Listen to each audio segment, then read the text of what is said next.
Hello ಎಲ್ರಿಗೂ ನಮಸ್ಕಾರ. India versus England ಮೊದಲ ಟೆಸ್ಟನ್ನು ಇಂಗ್ಲೆಂಡ್ 5 ವಿಕೆಟ್ನಿಂದ ಭರ್ಜರಿಯಾಗಿ ಗೆಲುವನ್ನು ಸಾಧಿಸಿದ್ದಾರೆ. ಬೃಹತ್ ಮೊತ್ತವಾದ 370 ಚೇಸ್ ಮಾಡೋ ಮುಖಾಂತರ 370+ ಟಾರ್ಗೆಟನ್ನು ಚೇಸ್ ಮಾಡಿ ಮ್ಯಾಚನ್ನು ವಿನ್ ಆಗಿದ್ದಾರೆ. ಸೊ ಇದರೊಂದಿಗೆ ಒಳ್ಳೆ ಚೇಸನ್ನು ಮಾಡಿದ್ದಾರೆ ಇಂಗ್ಲೆಂಡ್ ಅಂತಲೇ ಹೇಳ್ಬೋದು.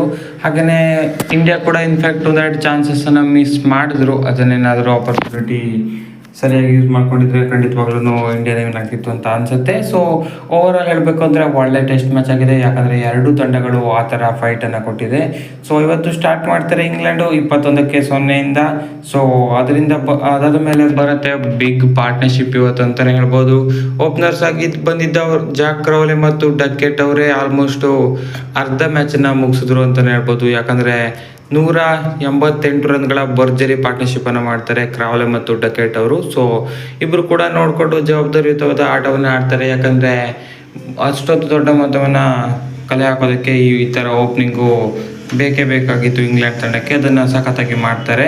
ಸೊ ಇನ್ನೇನು ವಿಕೆಟೇ ಬೀಳ್ತಾ ಇಲ್ಲ ಅನ್ನೋಷ್ಟರಲ್ಲಿ ಮೊದಲೇ ಬ್ರೇಕ್ ಥ್ರೂ ಕೊಟ್ಟಿದ್ದು ಅಂದರೆ ಪ್ರಸಿದ್ಧ ಕೃಷ್ಣ ಅವರು ಜಾಕ್ ಕ್ರಾವ್ಲಿ ಅವರ ವಿಕೆಟನ್ನು ಪಡಿತಾರೆ.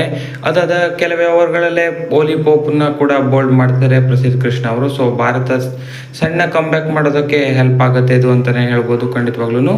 ಸೊ ಅದಾದ ಬಳಿಕ ರೂಟ್ ಬರ್ತಾರೆ. ರೂಟ್ ಡಕೆಟ್ ಕೊಂಚ ಪಾರ್ಟ್ನರ್ಶಿಪ್ಪನ್ನು ಮಾಡ್ತಾರೆ.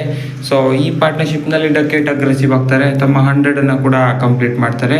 100 ಕಂಪ್ಲೀಟ್ ಆದ ಬಳಿಕ ಇನ್ನೂ ಕೂಡ ಅಗ್ರೆಸಿವ್ ಆಗಿ ಆಡ್ತಾರೆ ಬೆನ್ ಡಕೆಟ್ ಅವರು. ಸೊ 149 ರನ್ ಗಳಿಸಿ ಔಟ್ ಆಗ್ತಾರೆ ಬೆನ್ ಡಕೆಟ್ ಅವರು. ಠಾಕೂರ್ ಅವರು ಮತ್ತೊಮ್ಮೆ ಇಂಡಿಯಾನ ಗೇಮ್ಗೆ ತಂದರು ಅಂತಲೇ ಹೇಳ್ಬೋದು. ಬ್ಯಾಕ್ ಟು ಬ್ಯಾಕ್ ವಿಕೆಟನ್ನು ಪಡೆದ್ರು ಇಂಪ್ಯಾಕ್ಟು. ಸೊ ಡಕೆಟ್ ಔಟ್ ಆದ ಬಳಿಕ ಬಂದ ಬ್ರೂಕ್ ಕೂಡ ಮೊದಲ ಬಾಲ್ನಲ್ಲೇ ಔಟ್ ಆಗ್ತಾರೆ. ಸೊ ಇದರೊಂದಿಗೆ ಭಾರತಕ್ಕೆ ಸಣ್ಣ ಹೋಪ್ ಕೊಟ್ಟರು ಅಂತಲೇ ಹೇಳ್ಬೋದು ಶಾರ್ದುಲ್ ಠಾಕೂರ್ ಅವರು. 253ಕ್ಕೆ 4 ವಿಕೆಟ್ ಕಳೆದುಕೊಳ್ಳುತ್ತೆ. ಅದರ ಬಳಿಕ ರೂಟ್ ಮತ್ತು ಸ್ಟೋಕ್ಸ್ ಅವರಿಂದ ಕೂಡ ಒಂದೊಳ್ಳೆ ಪಾರ್ಟ್ನರ್ಶಿಪ್ ಬರುತ್ತೆ. ಸೊ ಇದರೊಂದಿಗೆ ಆಲ್ಮೋಸ್ಟ್ ಇಂಗ್ಲೆಂಡು ವಿನ್ ಆಗೋ ಹತ್ರ ರೀಚ್ ಆಯಿತು ಅಂತಲೇ ಹೇಳ್ಬೋದು. 49 ರನ್ಗಳ ಪಾರ್ಟ್ನರ್ಶಿಪ್ ಬರುತ್ತೆ ಸ್ಟೋಕ್ಸ್ ಮತ್ತು ರೂಟ್ನ ನಡುವೆ. ಸೊ ಇದರೊಂದಿಗೆ ಇವರ ವಿಕೆಟನ್ನು ರವೀಂದ್ರ ಜಡೇಜಾ ಅವರು ತೆಗಿತಾರೆ. ಸೊ ಇದರೊಂದಿಗೆ ಮತ್ತೊಮ್ಮೆ ಭಾರತಕ್ಕೆ ಒಂದು ಸಣ್ಣ ಹೋಪ್ ಬರುತ್ತೆ ಅಂತಲೇ ಹೇಳ್ಬೋದು.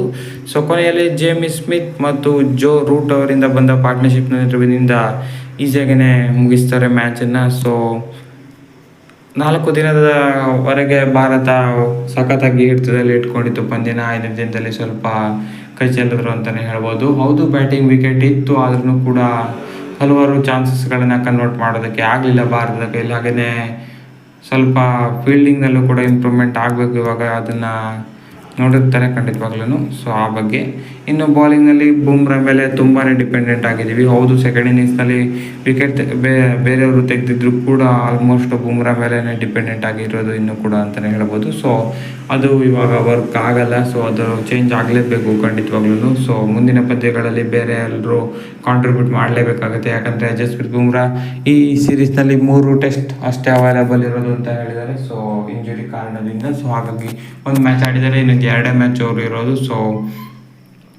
ಬೇರೆ ಪ್ಲೇಯರ್ಸ್ಗಳಿಗೆ ಚಾನ್ಸ್ ಕೂಡ ಕೊಡಬೇಕು. ನೋಡೋಣ ಏನಾಗುತ್ತೆ ಅಂತ. ತುಂಬಾ ಬದಲಾವಣೆಗಳನ್ನು ತರಬೇಕಾಗತ್ತೆ ಈ ಮ್ಯಾಚ್ ಆದಮೇಲಂತೂ ಖಂಡಿತವಾಗ್ಲೂ. ಸೊ 370 ಚೇಸ್ ಮಾಡಿದ್ದು ಇಂಗ್ಲೆಂಡ್ಗೆ ಸಖತ್ ಖುಷಿ ಕೊಟ್ಟಿರುತ್ತೆ ಅಂತಲೇ ಹೇಳ್ಬೋದು. ಮುಂದಿನ ಪಂದ್ಯಗಳಿಗೆ ಒಳ್ಳೆ ಜೋಶ್ ಕೊಟ್ಟಿರುತ್ತೆ ಖಂಡಿತವಾಗ್ಲೂ. ಭರ್ಜರಿ ಚೇಸ್ ಆಗಿದೆ. ಸೊ ಗ್ಯಾಪ್ ಇದೆ ಮುಂದಿನ ಪಂದ್ಯಕ್ಕೂ ಮೊದಲು.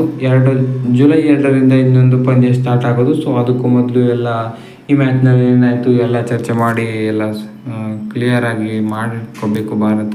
ನೋಡೋಣ ಏನು ಮಾಡ್ತಾರೆ ಅಂತ ಮುಂದಿನ ಪಂದ್ಯಕ್ಕೆ ಸ್ಟ್ರಾಟರ್ಜಿನ. ಸೊ ಇದಾಗಿತ್ತು ವಿಡಿಯೋ. ಹೆಚ್ಚಿನ ವಿಡಿಯೋ ಆಗಿದೆ. ವಿಡಿಯೋ ಸಬ್ಸ್ಕ್ರೈಬ್ ಮಾಡಿ ಸ್ಪೋರ್ಟ್ಸ್ ಕನ್ನಡ. Thank you.